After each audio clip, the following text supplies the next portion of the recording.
नयाँ नेपालको समावेशी रेडियो टाइम चेक स्टुडियोको घडीमा बिहानको 6 बजेको छ। अब सुन्न सक्नुहुन्छ नेपाल एफएम नेटवर्कको नेपाल डायरी।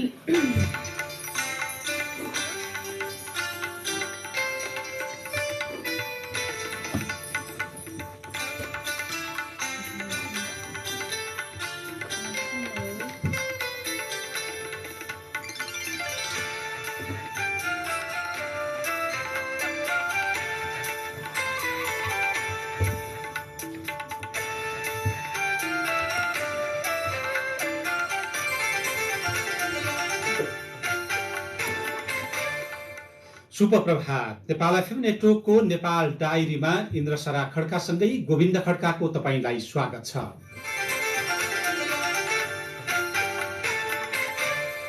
नेपाल डायरी विभिन्न एफएम रेडियोबाट देशैभरि र nfmnews.com मार्फत विश्वभर सुन्न सकिन्छ। आज 2080 साल असार 5 गते मंगलबार जुन 20 तारिक सन् 2023 नेपाल सम्वत 1143 असार शुक्ल पक्षको द्वितीय तिथि।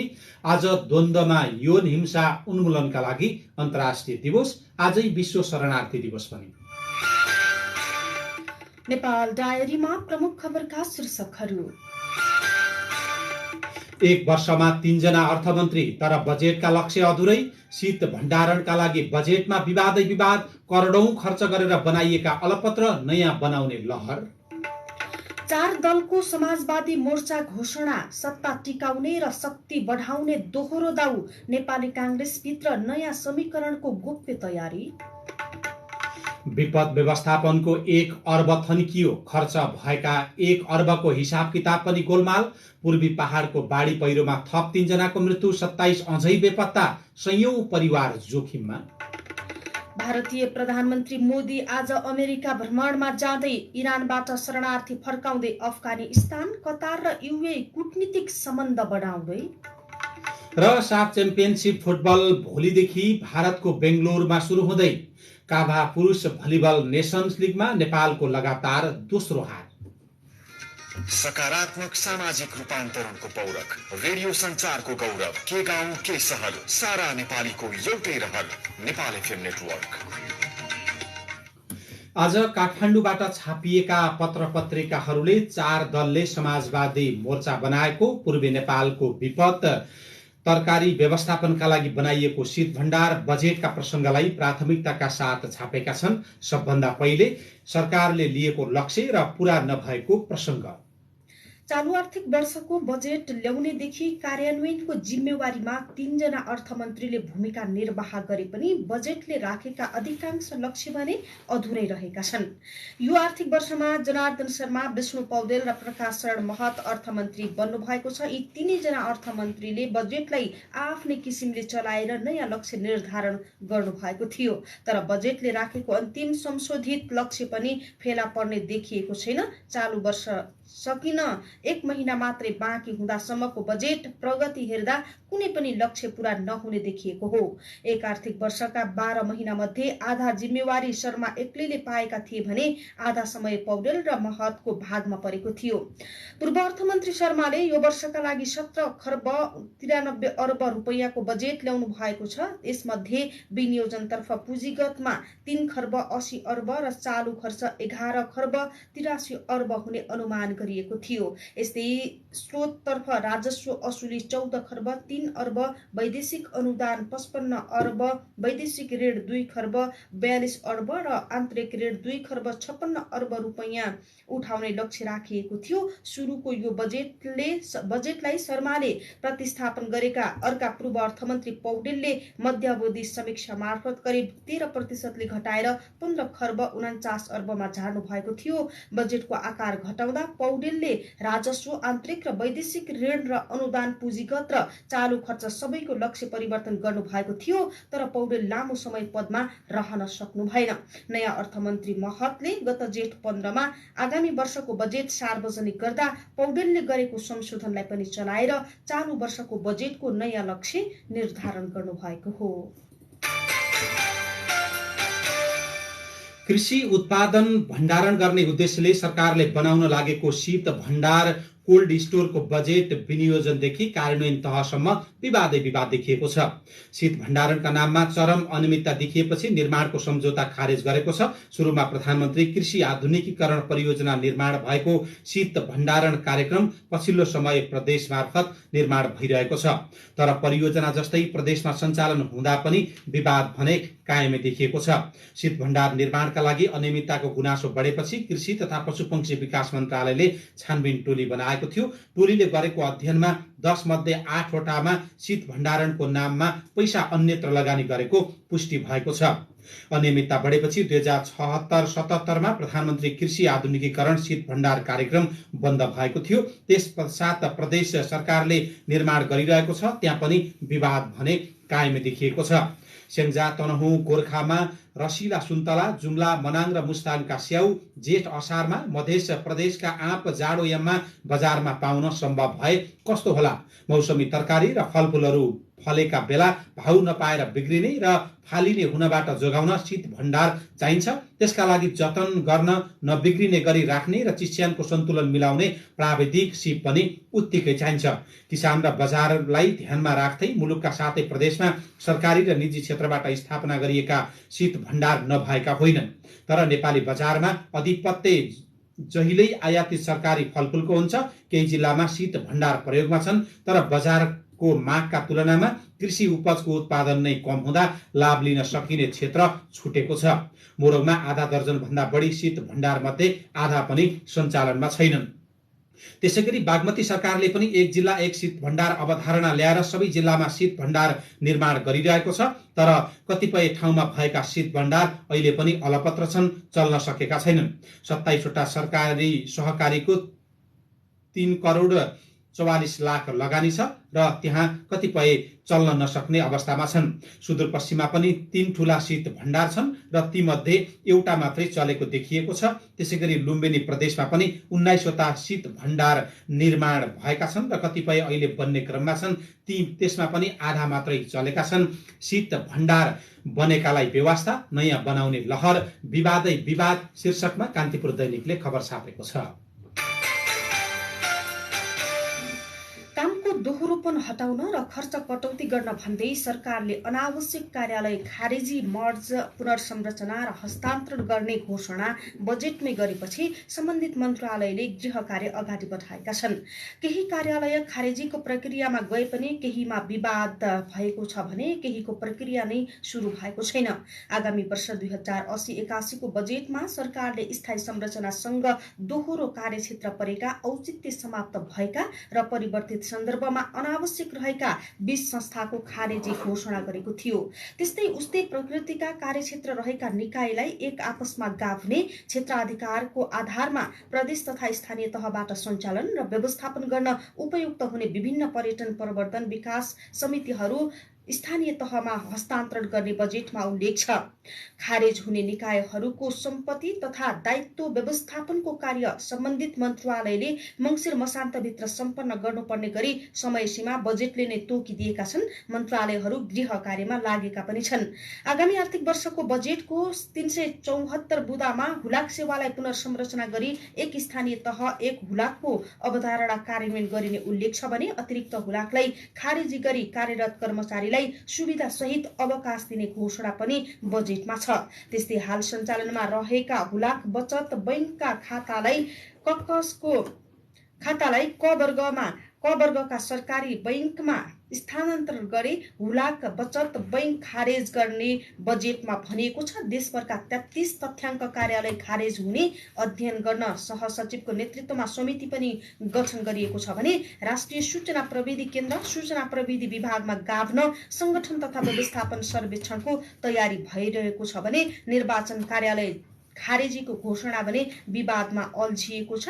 कृषि मन्त्रालयका 150 कार्यालय सञ्चालनमा समेत अन्यल भएको छ भने महिला तथा बालबालिका विभाग खारेजीका लागि छलफल र तयारी पनि भइरहेको छ। विपद व्यवस्थापन र दैवी प्रकोप व्यवस्थापनका लागि गत आर्थिक वर्ष 2078-79 मा विभिन्न जिल्लामा 1 अर्ब भन्दा बढी निकासा भए पनि त्यसको वास्तविक हिसाब किताब भने गोलमाल देखिएको छ। विपद व्यवस्थापनका नाममा हरेक वर्ष अरबौं रुपियाँ निकासा भए पनि विपदबाट अपूरणीय क्षति हुने क्रम घटेको छैन। हिजो मात्रै पूर्वी नेपालको सङ्खुवासभा, ताप्लेजुङ, पाँचथर र धनकुटामा बाढी पहिरोमा 5 जनाको मृत्यु भएको छ। अझै पनि कैयौं बेपत्ता छन्। मनसुनको प्रवेशसँगै देशभरिका विभिन्न जिल्लामा बाढी पहिरो आएर मानवीय र भौतिक क्षति हुने क्रम जारी छ। तर केन्द्र, प्रदेश र स्थानीय सरकारले समन्वयका रूपमा विपद व्यवस्थापनका लागि प्रभावकारी काम गर्न सकेका छैनन्। गृह मन्त्रालय अन्तर्गत रहेको राष्ट्रिय विपद व्यवस्थापन कोषमा गत वर्ष मात्रै 1 अर्ब रुपियाँभन्दा बढी निकासा भए पनि त्यसको प्रभावकारी उपयोग हुन नसकेको गृह मन्त्रालयले नै निष्कर्ष निकालेको छ। अझै पनि 1 अर्ब 2 करोड रुपियाँ थन्किएको छ र त्यसको प्रयोग पनि हुन सकेको छैन। 4 दिनदेखिको निरन्तर वर्षापछि आएको बाढी पहिरोले पूर्वी पहाडका ताप्लेजुङ, सङ्खुवासभा मा मात्रै थप 3 जनाको मृत्यु भएको छ। ताप्लेजुङको सिङदिहा गाउँपालिका 6 मेलहेमा पहिरो बगाउँदा बाबुछराको मृत्यु भएको छ। त्यस्तै सङ्खुवासभाको 5 स्थित हेवा खोला किनारमा हिजो एक शव भेटिएको छ। मेहेलेको 400 परिवार जोखिममा छन्। उद्धारमा सुरक्षाकर्मी पुग्न सकेका छैनन्। मध्य पहाडी राजमार्गको पाँचथर तेह्रथुम सडक हिजो मध्याह्नदेखि अवरुद्ध छ। सञ्चार सम्पर्क विहीन भएको भनिएको छ। नेपाल एफएम 91.8 मा प्रसारण भइरहेको नेपाल डायरीमा नेपाली कांग्रेसभित्र नयाँ समीकरणको गोप्य तयारी, नयाँ समीकरणका नयाँ सम्बन्धहरू निर्माण गर्ने र नयाँ सम्बन्धहरूका आधारमा आफूलाई स्थापित र शक्तिशाली बनाउँदै लैजाने प्रयास केही नेताहरूले गर्नुभएको जस्तो मलाई लाग्छ।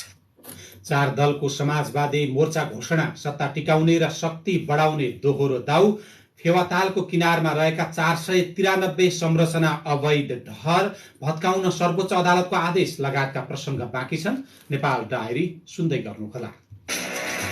लम्पी स्किन रोगबारे जानकारी। लम्पी स्किन गाई भैँसीमा लाग्ने विषाणुजन्य रोग हो। लामखुट्टे, टोक्ने झिङ्गा र किर्ना जस्ता किराहरूको टोकाई संक्रमित गाई भैँसीको ओसार पोसारबाट सर्ने हुँदा गर्मी मौसममा यो रोगको प्रकोप बढी देखिन्छ। यो रोग लाग्दा उच्च ज्वरो आउने, दाना पानी कम खाने, दूध उत्पादनमा अत्याधिक गिरावट आउने, छालामा सारो गोलो गिर्खाहरू देखिने, गम्भीर संक्रमण भएमा गिर्खाहरूले पुरै शरीर ढाक्न सक्ने तथा गिर्खाहरू फुटेर गहिरो घाउ हुने जस्ता लक्षणहरू देखिन्छन्। यो रोग लागेमा गाई भैँसीहरूको कहिलेकाहीँ मृत्यु समेत हुने हुँदा गोठ खोर सफा राख्ने, लामखुट्टे, टोक्ने झिङ्गा लाग्नबाट कमी गर्ने, गोठ खोरमा नियमित रूपमा निसंक्रमण औषधि छर्कने गर्नुपर्दछ। यस रोग लागेको शंका लागेमा नजिकको स्थानीय तहको पशु सेवा शाखा, भेटेरिनरी अस्पताल तथा पशु सेवा विज्ञ केन्द्र, पशु सेवा विभाग र अन्तर्गतका निकायलाई जानकारी गराउन अनुरोध गरिन्छ। कृषि तथा पशुपक्षी विकास मन्त्रालय, पशु सेवा विभाग, हरिहर भवन, ललितपुर। नेपालकै सबैभन्दा ठुलो ग्यास उद्योग समूह 20 लाख भन्दा बढी सिलिन्डरहरू, एभरेस्ट, सुगम, त्रिशूल, साइपाल, कामाख्या, प्रिमा र सहारा गरी एउटै छाना मुनि विभिन्न 7 किसिमका ब्रान्डहरू, देशैभरि 3000 भन्दा बढी डिलरहरूको सञ्जाल, रु 1 करोडसम्मको दुर्घटना बिमा भएको, अत्याधुनिक प्रविधिबाट पूर्ण सुरक्षित रूपमा उत्पादन गरिने, कतिपय अवस्थामा त बिना शुल्क आफ्नै अर्को ग्याससँग साट्न पनि मिल्ने। हाम्रो घर संसारमा एभरेस्ट ग्यास संसार, देशैभरि पाइने, सुरक्षित निभाइने।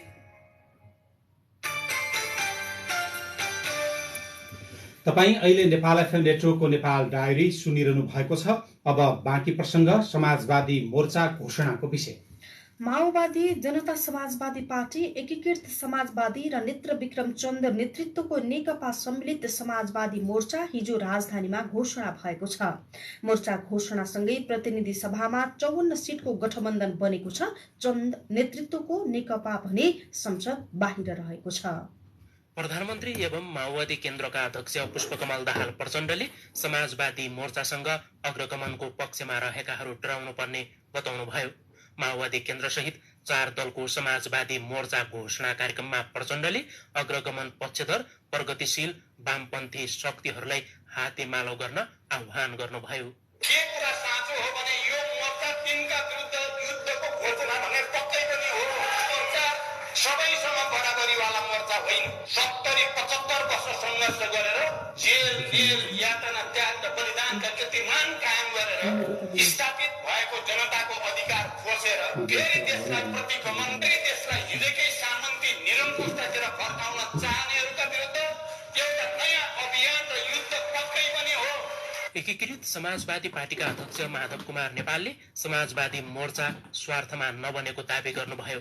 नआत्तिनुहोस्, नतर्सिनुहोस्, हामी तर्साउन चाहँदैनौँ, घुर्क्याउन पनि चाहँदैनौँ, र हामीलाई मुकाबला पनि गर्नु छैन। हामी मुकाबला गर्छौँ, प्रतिगमनको पक्षमा कोही लाग्न चाहन्छ भने, परिवर्तनको विपक्षमा कोही उभिन चाहन्छ भने, यस अर्थमा हाम्रो मुकाबला हाम्रो जहिले पनि साथ अग्रगमनको पक्षमा हुनेछ।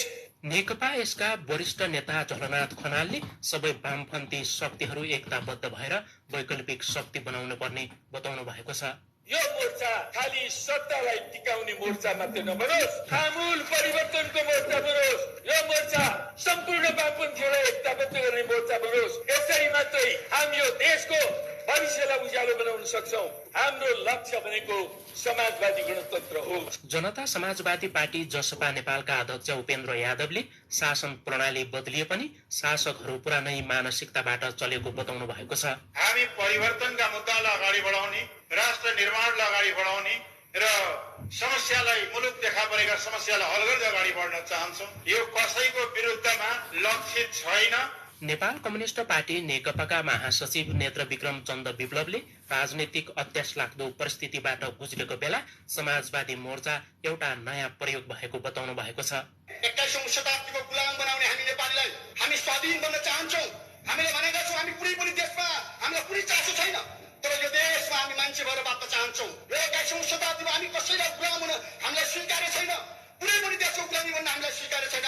त्यो आँट नेपालको युवा पुस्ताले एकचोटि गर्न जरुरी छ। केवल निराश भएर होइन, अग्रगमन सम्भव छ। हरेक तपाईँको उज्यालो अँध्यारोसँग लडेर मात्रै सम्भव छ। प्रतिनिधि सभामा अब समाजवादी मोर्चाका 54 सांसद हुनेछन्। समाजवादी मोर्चा घोषणा गर्ने ओटामा 3वटा वामपन्थी दल छन्। जसपाको पृष्ठभूमि भने वामपन्थी धारको छैन। मोर्चा घोषणा कार्यक्रममा नेपाल समाजवादी पार्टी नेकपाका अध्यक्ष नेसपाका अध्यक्ष बाबुराम भट्टराई भने उपस्थित हुनु भएन।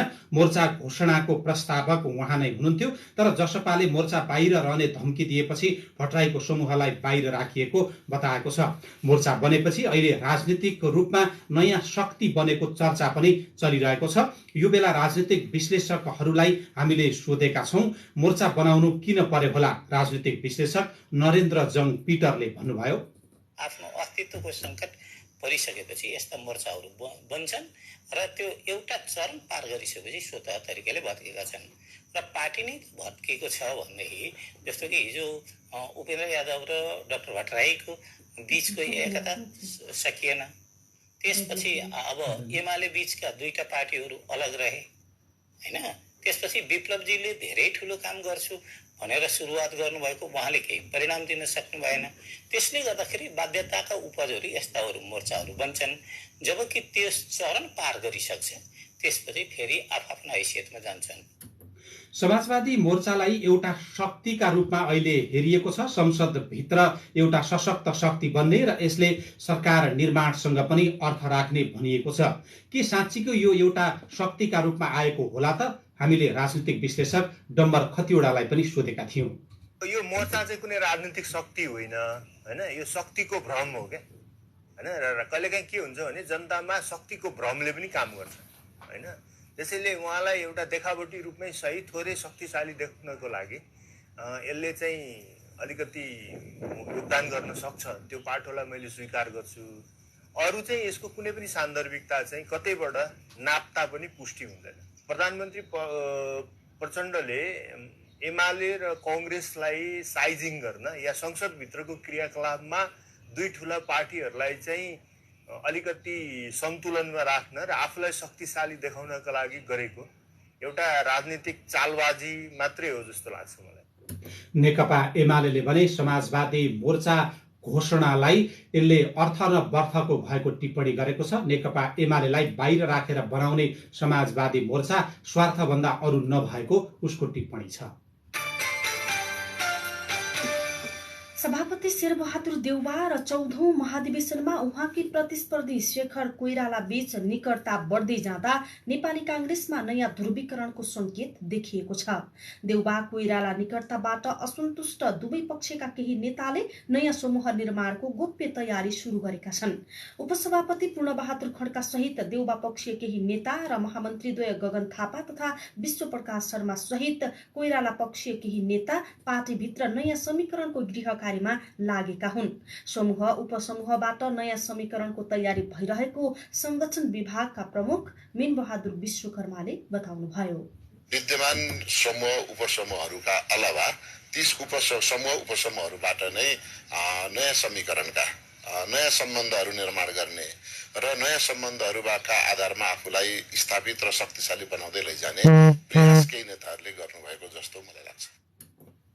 नेपाली कांग्रेसका सभापति शेरबहादुर देउवा र नेता शेखर कोइराला बीच पछिल्लो समय बढेको निकटताले पार्टीभित्र तरङ्ग छाएको छ। दुई नेता बीचको निकटतालाई केही नेताहरूले आशंका व्यक्त गरेका छन्। सभापति देउवाले कोइरालालाई नजिक बनाउँदा वरिष्ठ नेता बनाउने तयारी थालेपछि महामन्त्री गगन थापा नै सशंकित हुनुभएको छ। हिजो नै कांग्रेसको एउटा कार्यक्रममा महामन्त्री थापाले कांग्रेस नसुध्रिए दुर्घटना हुने बताउनुभयो। देश नबदलिकन नहुने भएको छ। त्यो देश बदलिनुको लागि पहिला कांग्रेसले आफूलाई बदल्छ।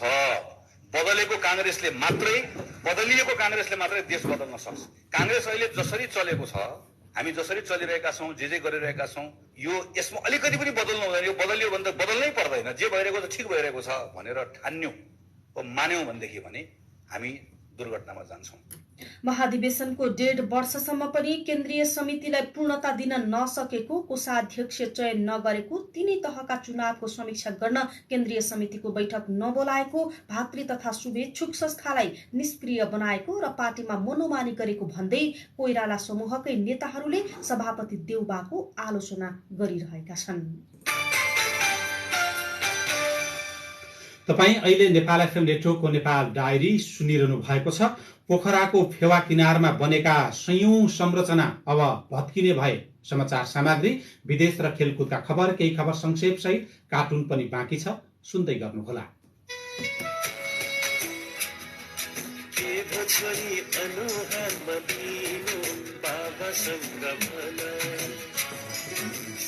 जस्तै मानसु किन नजाइकन बग्यो तिघरा हुँदै छैन मन पढाइमा घरको लाग्छ किन भन्नु छोरीको यो सोधाइमा वाह छोरी बधाई छ बधाई महिला पक्का बन्यो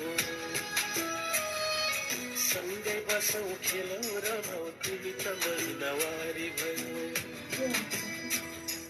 पेट दुखे ढाड दुखेमा भन्नु है छोरी नलुकाऊ कट्टु प्याड कप सक्छन् तिम्रा रोजी रोजी लगाऊ। मर्यादित महिनावारीका कुरा अब गरौं पूरा। मर्यादित महिनावारी अभियान नेपाल, राधा पौडेल फाउन्डेसन र नेपाल एफएम नेटवर्क। मूलधाराका छापा, रेडियो, टिभी र अनलाइनको अब एउटै स्वरूप। खबरको विश्वसनीयता, विस्तृत खबर र खबरको विस्तारित प्रारम्भ। एक नेपाल, एक क्लिक, एक नेपाल, सबै खबर एकै साथ। एक नेपाल एप अहिले नै डाउनलोड गर्नुहोस्। प्ले स्टोर र एप स्टोर दुवैमा उपलब्ध छ।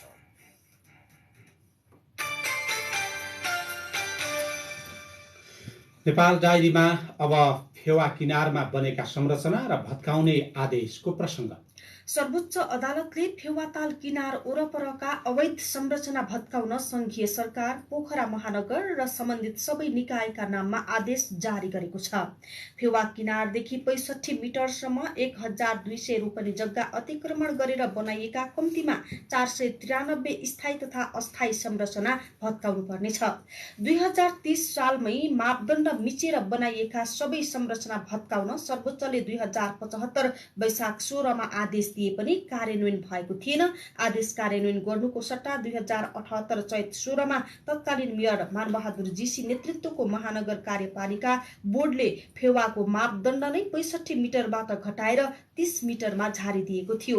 तर न्यायाधीशहरू कुमार रेग्मी र हरिप्रसाद फुयालको संयुक्त इजलासले किनारदेखि 65 मिटर परसम्म फेवाकै क्षेत्र कायम गर्दै त्योभित्र बनेका सबै संरचनालाई अवैध ठहर गरेको छ। त्यस्ता संरचना हटाउन पनि सर्वोच्चले भनेको छ। पोखरा महानगरले 2076 मा तयार पारेको प्रतिवेदनमा 65 मिटर मापदण्ड लागू गर्दा 493 स्थायी तथा अस्थायी संरचना भत्काउनु पर्नेछ। 1200 रोपनीमा बनेका अस्थायी स्थायी सबै संरचना भत्काउन सर्वोच्चले आदेश दिइसकेको छ। अब विदेशका खबर। अमेरिका, चीन र भारतको प्रसंग। आपसी रणनीतिक प्रतिस्पर्धाका बीच विश्वका शक्ति मुलुक अमेरिका र चीन बीच 4 वर्षपछि औपचारिक संवाद सुरु भएको छ। अमेरिकी विदेश मन्त्री एन्टोनी ब्लिङ्कनले नेपालको छिमेकी बेजिङमा शीर्ष नेताहरूसँगको छलफल गरेर फर्के लगत्तै अर्को छिमेकी भारतका प्रधानमन्त्री नरेन्द्र मोदी राजकीय भ्रमणका लागि आज अमेरिका प्रस्थान गर्दै हुनुहुन्छ। भोलि अमेरिका पुग्नुहुनेछ। अमेरिकासँग उत्तरी छिमेकीको सञ्चार लाइन सुरु भएको भने यही बेला दक्षिणी छिमेकी मुलुकका प्रधानमन्त्री मोदीलाई यसपटक वाशिङटनले भव्य स्वागत गर्दैछ। मोदीलाई 21 तोपको सलामी सहित अमेरिकी राष्ट्रपति जो बाइडेनले व्हाइट हाउसमा बिहिबार स्वागत गर्ने कार्यक्रम छ। मोदीले अमेरिकी कंग्रेस संसदको दुवै सदनलाई दोस्रो पटक सम्बोधन गर्दै हुनुहुन्छ। महत्वपूर्ण रक्षा सामग्री खरिद सम्झौता र अन्तर्राष्ट्रिय क्षेत्रीय परिवेशबारे हुन लागेको दुई बलशाली मुलुकका कार्यकारी प्रमुखको संवादलाई दक्षिण एसिया मामिला हेर्दै आएका विज्ञहरूले चासोपूर्वक निहालिरहेका छन्। युए र कतारले कूटनीतिक सम्बन्ध फेरि स्थापना गर्ने घोषणा गरेका छन्। 6 वर्ष यताको तिक्ततापूर्ण सम्बन्धमा पूर्ण विराम लगाउँदै दुवैले एकअर्काको देशमा दूतावास स्थापना गर्ने बताएका हुन्। कतारको अबुधाबी स्थित दूतावास, दुबई स्थित महावाणिज्य दूतावास र युएको दोहा स्थित दूतावास सोमबारदेखि खुल्ने दुवै देशले जारी गरेको विज्ञप्तिमा पनि उल्लेख गरेको छ। त्यस्तै अफगानिस्तानको शरणार्थी मन्त्रालयले जारी गरेको विज्ञप्तिमा छिमेकी इरानबाट विगतका 3 दिनमा कुल 2505 अफगानी शरणार्थीहरू आफ्नो मातृभूमि अफगानिस्तान फर्किएको उल्लेख गरेको छ। इरानमा वर्षौं शरणार्थीका रूपमा बसेका व्यक्तिहरूलाई स्वदेश फर्काउने प्रक्रिया जारी राखेपछि विगत 3 दिनमा कुल 2505 अफगानी शरणार्थीहरू आफ्नो मातृभूमि अफगानिस्तान पुगिसकेका छन्। अब खेल खबर। भारतको बेंगलुरुमा भोलिदेखि साफ च्याम्पियनशिप फुटबल 2023 सुरु हुँदैछ। भोलिदेखि सुरु हुने प्रतियोगितामा नेपालले सर्वाधिक गोल गर्ने अपेक्षा गरिएको छ। त्यसका लागि विभिन्न नेपाली खेलाडीहरू त्यसको प्रतिस्पर्धामा छन्। विमल घरती मगर सामु एउटा मौका छ यो प्रतियोगितामै नेपालका लागि सर्वाधिक गोल गर्ने खेलाडी बन्ने। उहाँले साफमा 4 गोल गरिसक्नु भएको छ। उहाँसँगै अनिल गुरुङ, जमुनु राईले पनि समाचार बनाउन सक्ने सम्भावना छ। त्यसर्थमा अहिले तत्कालका लागि 3 खेलाडीको नाममा साफ च्याम्पियनशिपमा सर्वाधिक गोलको कीर्तिमान छ। त्यसलाई थप बढाउन सक्ने महत्व रहेको छ। महत्वका 10 गोल शीर्षकमा पत्रपत्रिकाले खबर छापेका छन्। किर्गिस्तानमा जारी central Asian volleyball association Kafa पुरुष भलिबल नेसन्स लिगमा नेपालले लगातार दोस्रो खेलमा पनि हार बेहोरेको छ। बिस्केक स्थित स्पोर्ट्स एन्ड रिक्रिएसन कम्प्लेक्समा हिजो भएको खेलमा आयोजक किर्गिस्तानसँग 3-1 ले पराजित हुँदै नेपालले लगातार दोस्रो हार बेहोरेको हो। किर्गिस्तानले नेपाललाई 26-24, 21-25, 25-18 र 25-16 ले हराएको हो। अब केही खबर संक्षेपमा। राहदानी बनाउँदैमा 1 महिनाको तलब खाडी मुलुकका कामदारहरूको सकिने बाध्यता छ। मलेसिया, साउदी अरेबिया जस्ता ठूला क्षेत्रमा भएका मुलुकमा कार्यरत नेपाली श्रमिकलाई विद्युतीय राहदानी बनाउन शास्ति नै शास्ति छ। शास्तिसँगै खर्च पनि बढ्ने गरेको छ। राष्ट्रपतिबाट कैद सजाय मिनाहा भई जेल मुक्त हुने कैदीको संख्या अस्वाभाविक ढंगले बढेको देखिएको छ। सजाय मिनाहा भई जेल मुक्त हुने अधिकांश कैदी ज्यान मुद्दाका अभियुक्त रहेका छन्। सरकारको सिफारिसमा प्रत्येक वर्ष करिब 1500 कैदीको सजाय मिनाहा हुने गरेको छ। त्रिभुवन विश्वविद्यालयका उप प्राध्यापक प्रेम चलाउने हिजो बिहान 10 बजे नै काठमाडौँ जिल्ला अदालत पुग्नु भएको थियो। 3 वर्ष अघि आफ्नो ज्यान लिने उद्देश्यले भएको घटनाका अभियुक्तलाई उम्काउने गरी सरकारले मुद्दा फिर्ता लिने निर्णय गरेपछि उहाँ अनसनका लागि अदालत पुग्नु भएको थियो। उहाँलाई प्रहरीले नियन्त्रणमा लिएर करिब 4 घण्टापछि छाडेको छ। प्रदेश सरकारले गठन गरेको वार्ता टोली र प्रदेश 1 पुनः नामाकरण संयुक्त संघर्ष समिति बीच विराटनगरमा हिजो भएको वार्ता बिना निष्कर्ष टुङ्गिएको छ। दुवै पक्षका टोलीले छुट्टा छुट्टै छलफलबाट एजेन्डा तयारी गरी वार्ता बसेको भए पनि सहमति भने जुट्न सकेन। र काठमाडौँमा आइतबार मूल्य नपाएको भन्दै सडकमा गोलभेडा फ्याँकियो। किसानले झण्डै 4 लाख किलो गोलभेडा सडकमा फालेको अनुमान छ। तर पोखरामा भने यति बेला गोलभेडाको भाउ उच्च देखिन्छ। प्रति किलो खुद्रा मूल्यमा 65 देखि 70 रुपियाँमा बिक्री भइरहेको छ। थोक बजारकै मूल्य पनि पोखरामा 55 रुपियाँ पर्ने गरेको छ। काठमाडौँमा भाउ छैन, पोखरामा महँगो शीर्षकमा पत्रपत्रिकाले छापेका छन्। यिनै खबर संक्षेपसँगै हामी नेपाल डायरीको अन्त्यमा आइपुगेका छौं। बिदा लिनु अघि प्रमुख खबरका शीर्षकहरू फेरि एकपटक। 1 वर्षमा 3 अर्थमन्त्री तर बजेटका लक्ष्य अधुरै। शीत भण्डारणका लागि बजेटमा विवादै विवाद। करोडौं खर्च गरेर बनाएका अलपत्र नयाँ बनाउने लहर। 4 दलको समाजवादी मोर्चा घोषणा। सत्ता टिकाउने र शक्ति बढाउने दोहोरो दाउ। नेपाली कांग्रेसभित्र नयाँ समीकरणको गोप्य तयारी। विपद व्यवस्थापनको 1 अर्ब थन्कियो। खर्च भएको 1 अर्बको हिसाब किताब गोलमाल। पूर्वी पहाडको बाढी पहिरोमा थप 3 जनाको मृत्यु। 27 जना अझै बेपत्ता। 100औं परिवार जोखिममा। भारतीय प्रधानमन्त्री मोदी आज अमेरिका भ्रमणमा जाँदै। इरानबाट शरणार्थी फर्काउँदै अफगानिस्तान। कतार र युएई कूटनीतिक सम्बन्ध बढाउँदै। र साफ च्याम्पियनशिप फुटबल भोलिदेखि भारतको बेंगलोरमा सुरु हुँदै। काभा पुरुष भलिबल नेसन्स लिगमा नेपालको लगातार दोस्रो हार। नेपाल डायरीको अन्त्यमा पालो आएको छ कार्टुनको। कान्तिपुर दैनिकमा अबिनले बनाएको गजब छ बा शीर्षकको कार्टुन लिएका छौं।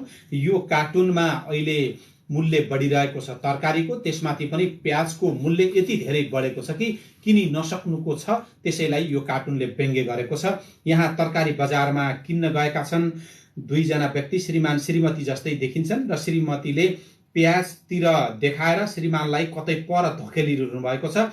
त्यो धकेल्ने क्रममा श्रीमान लड्न लागेको जस्तो देखिएको छ र तल चाहिँ यस्तो लेखिएको छ, तपाईको मुटु अलि कमजोर छ, एकछिन उतातिर जानु न भने म यता एकचोटि प्याजको भाउ सोध्छु क्या। हवस् त प्राविधिक साथी नारद नेपालीलाई धन्यवाद दिँदै गोविन्द खड्का र इन्द्रसरा खड्का पनि बिदा भयौं। तपाईको आजको दिन शुभ रहोस्। नमस्कार।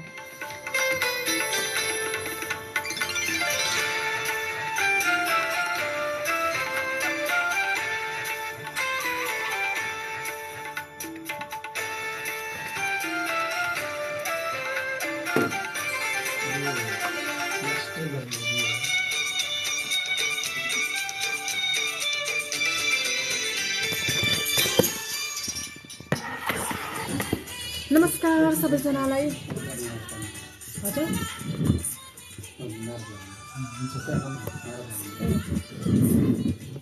नमस्कार हजुरहरू सबैजनालाई धेरै धेरै धन्यवाद समाचार सुनेर साथ दिनुभएकोमा। नेपालको समावेशी रेडियो बर्ड रोग संक्रमण भएको स्थानमा रहेका पंक्षीजन्य पदार्थ तथा रोगी पंक्षीसँग प्रत्यक्ष सम्पर्कमा रहेका रियाल दाना। हस् हजुरहरू सबैजनालाई धेरै धेरै धन्यवाद। नाइस स्पिकिङ सिस्टर भन्नुभयो। Good morning, hello good morning, के छौ खबर भन्नुभयो। ठिक छ हो, न्युज सकियो ल है, अब हामी बिदा हुन्छौँ। हस् धेरै धेरै धन्यवाद। कुनै पनि कार्यक्रम सकिएपछि लास्टमा बिदा हुँदा नमस्ते भनिन्छ। नमस्कार त सुरुमा भन्नुपर्छ। ओ हो र, हस् थ्याङ्क यू सल्लाहको लागि। Thank you so much. Dance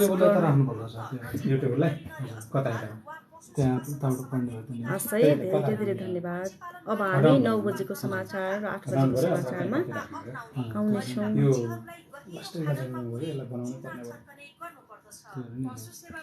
गाउँले केटो यो पनि माथिबाट होइन तलबाट बनाएको नेपालीको अवस्था सुधार्न यस्तो किसानको अवस्था सुधारौँ यस्तो